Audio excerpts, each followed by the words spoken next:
was, because I want to give credit where credit is due. This man and this woman popped up on my timeline, and I kid you not, they have a podcast, and the podcast is called Eden, right?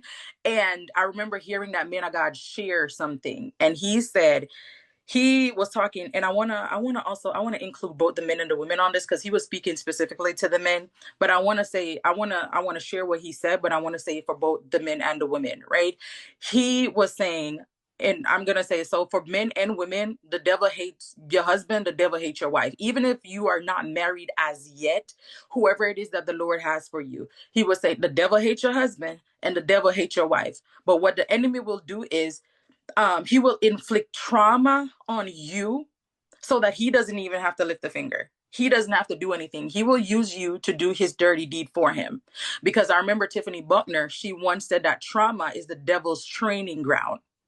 And so whenever the enemy inflicts trauma on you, what that does is it opens a door, and now it's like demons get attached to you, right? A lot of people, because of your trauma, you develop different tendencies. A lot of people, some of you, you develop avoidant tendencies. Some of you, you develop anxious tendencies. You understand? Some of you are anxious avoidant. Some people develop both of those tendencies. But in reality, you know, it's trauma, and it's demonic. You understand? And so when we don't deal with those wounds, right, we then bring that pain into our marriage, right? And then we in turn start hurting the very person that God gave to us as a gift for us to steward over, for us to love, for us to treat well, right? And the last thing that we want to do is get into our marriage. And then when we get into our marriage, that person who we're supposed to love starts going to God and say, God, I thought you said that this is a gift.